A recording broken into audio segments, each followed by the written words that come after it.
Shalom. This is Truth is Everlasting Lion's Den. I am Yahweh Sap.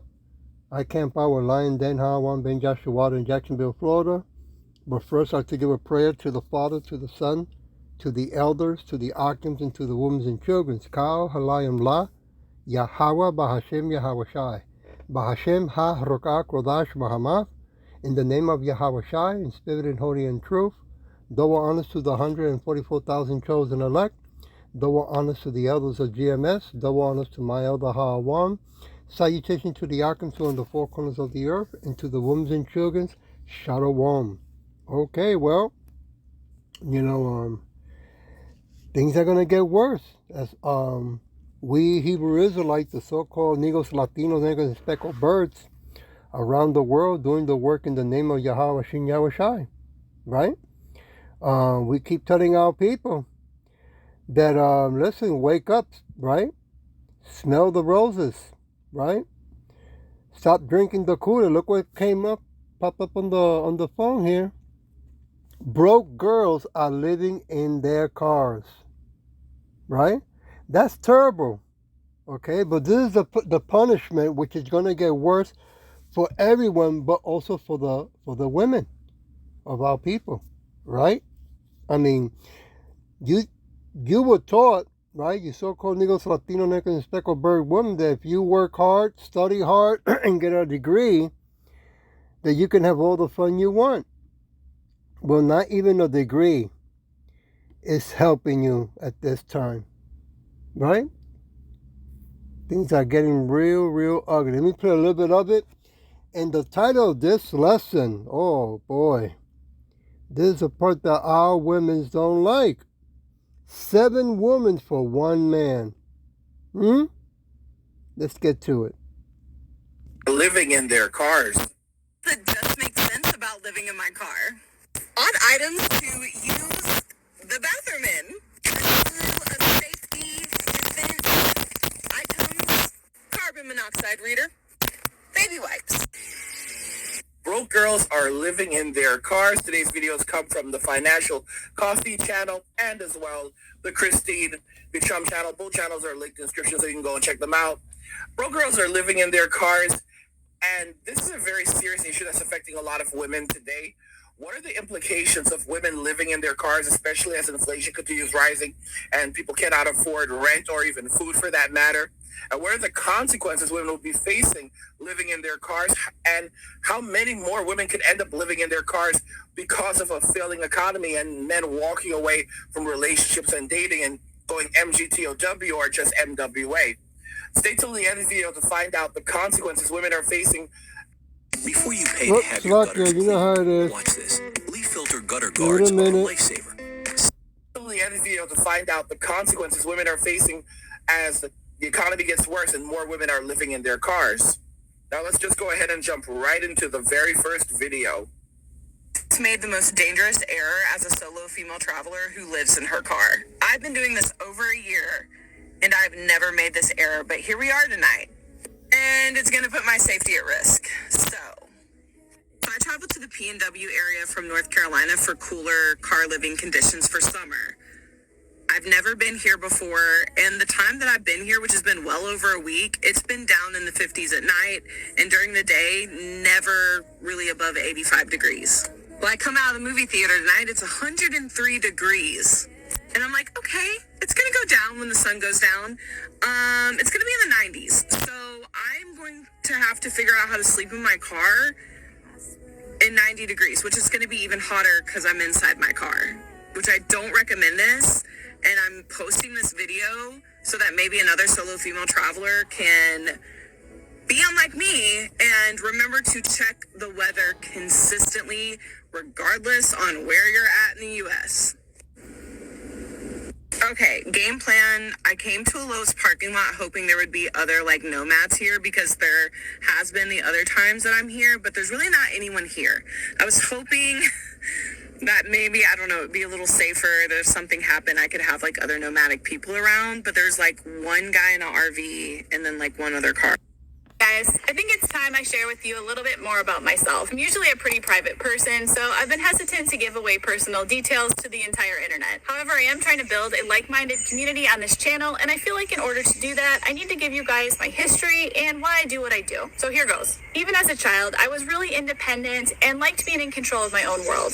I would pitch a tent in the front yard and live out of it so I could be on my own. I've always been motivated to learn and grow. I've consistently set goals for myself since I was a little kid. Thankfully, I had a great childhood with wonderful parents that gave me a good foundation for life. I started out adulthood very career focused. I tried college, but it didn't feel right, so that lasted less than 2 semesters. I was drawn to sales because it seemed exciting and had a high income potential. I started selling security systems, and I moved my way up in that industry for over a decade. I really enjoyed my work, but I also struggled with the constant rejection and pressure to meet quotas that comes with sales. Also, sitting at a desk in an office for most of the week didn't feel right either. Hey, coworkers, you could get that urgent thing to that important guy by the expedited deadline. That would be great. Thanks. Despite the stress, I performed well, and on the outside, I was succeeding. I was blessed to be part of an amazing family. I started dating a really nice guy when I was 20, and we stayed together for 16 years. He has a daughter and a son, who I had the pleasure of seeing grow up into wonderful young adults. I claim them as my own, and I refer to them as my kids. Together, we had a 4-bedroom house on 4 acres and a rental property. I had 2 cars, one of which was a sporty red convertible. I was able to buy most of the things that I wanted. I had a high income, but I also had high expenses. My finances were paycheck to paycheck, which goes against my nature because I really like to save and plan for the future. It was only after having all of the things that I thought would make me happy that I realized that's not where my happiness lay. I know it sounds cliche, but I have to really experience something myself to fully understand it. I had felt the pull towards minimalism since watching the movie Into the Wild in 2009, but I suppressed it to pursue material success because I thought that was the only way to be secure and happy. Something started to shift when I turned 30, though. I strongly desired to create a life that had peace and felt right to me. I was being drawn towards downsizing and shedding the things that didn't feel like me anymore. I sold my convertible and I started making plans to spend less and travel more. I quit my sales job to become self-employed in 2016. Since then, I've had a few businesses, the largest of which was a corner store that I owned with my partner. During my time as a business owner, I've experienced great success and massive failure. I've learned a lot about myself through those experiences. I know now that I don't like having employees, overhead, or the stress of a brick and mortar business. Oops, Our sorry. center is going to add an extra 30 to 60% to your business in less than 90 days. Like having employees, overhead, or the stress of a brick and mortar business. I found that I do best on my own with a small operation.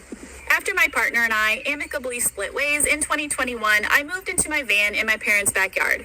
That way I could get used to living in a vehicle while still in a safe environment. The fall of 2021 is when I started traveling in my van and started my YouTube channel. My intention was to travel full-time, but after a few months, I really missed my family, so I came home for a while. I'm still working towards what balance of family time and travel feels right. I stay with my family in Michigan often to spend time with them and get a break from the road. The older I get, the more I fully understand that it's the people you love in your life that make it worth living. Everything else is secondary. It took a year and a half to do, but I've finally sold my houses, my extra cars, and all of my unnecessary possessions. I could afford to live in a house, but Okay, let me just stop it. I think you're getting the hint.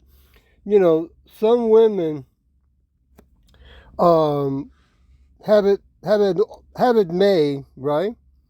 And take things for granted. Okay? But it doesn't matter if you do have a great job, a great house, right? Or if you got a YouTube, like she says she has, because the second shutdown, the YouTube ain't going to be helping either. Okay? So there's going to be more women living in their cars, is what I'm saying, right? Now, I want to go to Isaiah chapter 4, verse 1, read it, and then I'm going to share something, okay? Here it goes. Isaiah chapter 4, verse 1. Oops, like I was looking at this. And in that day 7 women shall take hold of one man, saying, we will eat our own bread, okay, make their own food and money, and wear our own apparel, right, making their own clothes. Only let us be called by thy name, Slakia, to take away our reproach, right? So when we look at the reproach, give me a minute. To remove being scorned upon enemies, resting upon conditions of shame and disgrace, right? Now, of course, this lesson goes out to only to our people, the so-called Negros Latinos, Native and speckled birds, right? It's not the only, the Edomites are not the only ones that are living in the streets, the women. We have guys that are living in the streets as well. But this is a lesson for the women.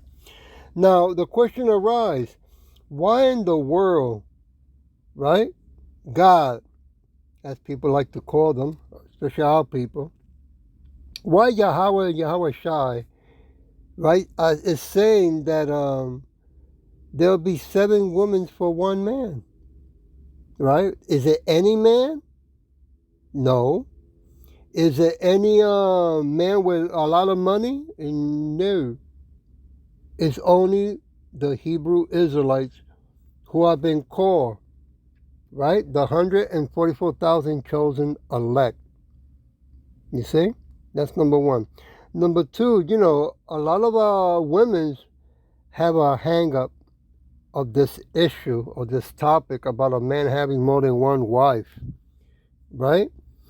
They are so conditioned, so out of control with the emotions and feelings that they do not receive or understand that there's a pecking order, right? The Father controls the Son controls the Hebrew Israelites that he has called to do the work in the highways and byways, and the woman is through the man. If she wants to be on her own, don't want a man, well then she will then have to then learn as fast as she can with fear and trembling and repentance through YouTube on what camp the Spirit in her will guide her.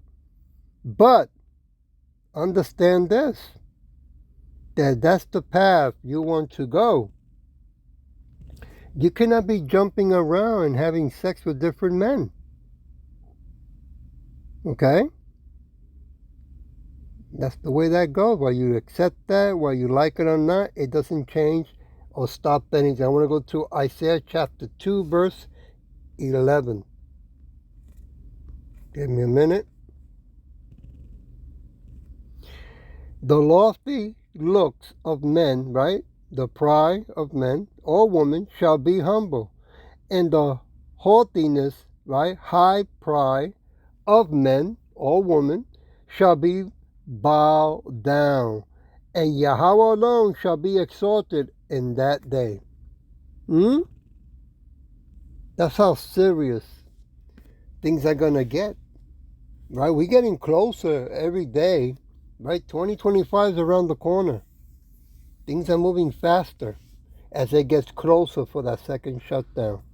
I want to go to Proverbs chapter 16, verse 5. Everyone that is proud in heart and mind is an abomination to Yahweh Bashim Yahweh Shai. Though hand join in hand, it shall not be unpunished. Yeah. So if you're joining hands with the belief system of this world, right? You so-called Negros, Latino, American speckled birds. If you have a degree from this wicked world, and you think that that's what who you are, right? High and mighty, well, you're going to be punished. Verse 6, by mercy and truth, iniquity is purged, and by fear of Yahweh Shem Shai, men depart from evil, as well as women. If you do not have fear, you will not be able to comprehend the wisdom from above. When one of God's people that have been called to do the work of Yahweh Shem Shai talks to you, or when you pass by a camp, okay? Want to go to 1 Corinthians? 1 Corinthians chapter 1, verse 31. That according as it is written, he that glorious, let him glory in Yahweh Bahashem Yahweh Shai. So are you so-called nigger Latino, nigger and speckled birds glorifying Jesus? His real name is Caesar Borgia. Christmas, Santa Claus, Halloween, Thanksgiving, 4th of July, Memorial Day, birthday, Valentine's. Is that what you're doing? Mother's Day, Father's Day, huh? But not Yahweh Bashin Yahushai's days. Hard to comprehend, right? To receive? Well, then it's not for you. I want to go back to Isaiah chapter 2, verse 12. For the day of Yahweh of hosts of army shall be upon everyone. Woo! Yeah, when he sent his son Yahweh Shai, that is proud and lofty, right? And upon everyone that is lifted up. Yeah. And he shall be brought low. Ain't we seeing a lot of our people being brought low, even though they have an education, even though they've been scammed, conned, and now they have to pay those school loans, but they're not working in the field, and they're trying to make money to pay what they owe, but it's not really, they don't make that much. And even though the number in their paycheck looks high, right? Food went up, the price, right? If you have a car, the maintenance of a car, everything went up. That's what I want to say, you know? So, only through Yahweh Shem Yahweh Shai you be able to get out of this madness. Go to Joel, give me a minute, chapter 2, verse 31. That's the only way we're going to make it out of this crazy madness, this hell. Verse 31, the sun shall be turned into darkness, and the moon into blood, before the great and terrible day of Yahweh Bahashem Yahushua. Yeah, when Yahushua turns his sun loose and says, go back to earth and clean up, move the furniture. And he comes back, what they so-called UFOs when they're really chariots in the Bible. They call them clouds, right? And he comes with the host of angels, an army of angels. Remember, he's only coming for 144,000 chosen elect, which is all men, right? I hope and pray I'm one of them. And 1/3 of men, women, and children. 2/3 are going to be left behind for judgment for their stiff-necked wickedness. Verse 32, and it shall come to pass. You know, when you can't see the sun, no, it's like when you can't see the sun no more, that's, in the daytime it's going to be dark, and in the nighttime it's going to be dark. That's going to be crazy. What's going to be covering that massive sky that we cannot see the sun, right? Can it be the missiles? Can it be the chariots?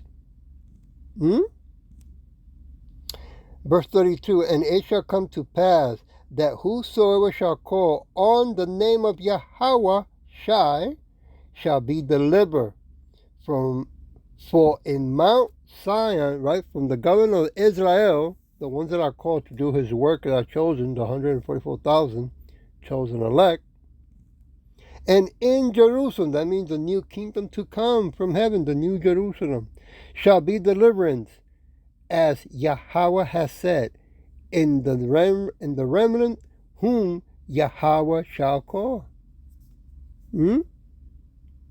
So, a lot of our people get excited and say, wow, just knowing the name we'll be saved? Wait a minute. Let's go a little bit further to Proverbs chapter 1, verse 20, right? Give me a minute. Let's see what it says. Let's not jump the gun. Wisdom cries out. She utters her voice in the streets. Woo! Have you passed by a camp and seen the so-called Negro, Latino, American speckled birds in garments calling the name of Yahweh Shai, right? And saying hi to you, Shalom, telling you the name of the Father and the Son? And you just keep walking? Okay. Look what else it says. It says utters. To give, to grant, to permit, employ, devote, dedicate, pay wage, stretch out, extend. But you're so busy, right? Just chasing the bag of fake money in this wicked world. Right? Verse 21.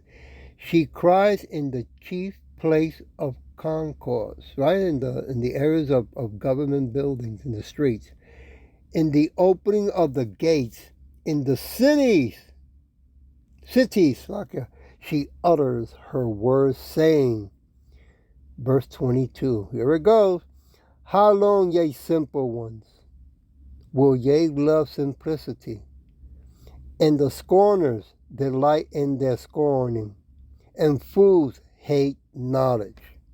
You thought that you just say the name and that's it? You haven't received any knowledge, right? You're going to call the name, but you're not going to recognize him when you see him, right? 23, turn you at my reproof. Behold, I will pour out my spirit unto you. I will make known my words unto you. But you don't want to do that. You so-called Negros, Latino, Americans, and speckled birds, right? You're so busy having that Christian mentality. You're so busy having that slave mentality. And you're so busy chasing the bag. Verse 24, because I have called, and ye refuse. I have stretched out my hand, and no man regards. Right? Man or woman. Verse 25, but ye have set at naught all my counsel. Right? You see them in the streets, and will none of mine reprove. Verse 26, also will I, whoa, what happened here? Verse 26, I also will laugh at your calamity. I will mock when your fear comes. Woo! He's going to laugh, you see, even when you call. Verse 27, when I say that, they make it more clear. If you are being sincere in truth to the best of your ability with fear and trembling, he will know. Yahweh Shai will know. Verse 27, and when your fear comes as desolation, and your destruction comes as a whirlwind, when distress and anguish comes upon you. Boy, a lot of our people right now, especially the women's, are feeling that, right? Verse 28, then shall they call upon me, but I will not answer. They shall seek me early, but they shall not find me. Yeah. Now all of a sudden you want to find where those Hebrew Israelites that camp out. Where are they? Right? You're not going to find none of us. Verse 29, for that they hated knowledge and did not choose the fear of Yahweh Bahashim Yahweh Shai. Verse 30, they were none of my counsel. They despise all my reproof. Boy, amazing, huh? Verse 31, therefore shall they eat of the fruit of their own ways and be filled with their own devices. Yeah. That's what happens when you want to keep, lying to yourself and not feeling the truth in the name of Yahweh Shem Yahweh Shai, you so-called Negros Latinos, Native Americans, and speckled birds. Okay? It's going to get ugly. You're going to see it. Verse 31. No, Salakia. 32. For the turning away of the simple shall slay them, and the prosperity of fools shall destroy them. Yeah. You know, you look at when you're doing YouTube, oh man, I got 6,000 something likes. You know, I'm making money. You know, I'm good. Well, you're going to find out that you're not really that good at all. Okay? And that goes to the men and women of our people, the so-called Negros Latinos, Nacres, and speckled birds. We all got to work and pay bills. Okay? Don't misunderstand what I'm saying. But if you are called, right, to do the work of Yahweh Shem Yahweh Shai, then don't ignore that. And to the women who are living in the street, the so-called Negro, Latino, Nacre, and speckled bird women, you know, you want to pray in the name of Yahweh Shem Yahweh Shai. Fast, you know, fasting, fear and trembling, so he can guide you to what you need to learn and need to do, which is to have a husband, right? Verse 33, but whoso hearkens unto me shall dwell safely and shall be what? Quiet from fear of evil. Woo! Beautiful, huh? I'm going to leave it with Psalm chapter 112, verse 7.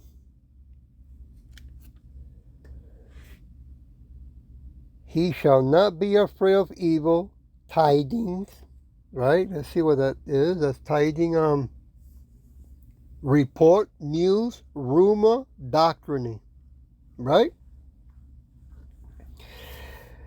Of tiding, his heart, his mind is fixed, trusting in Yahweh Bahashem Yahweh Shai.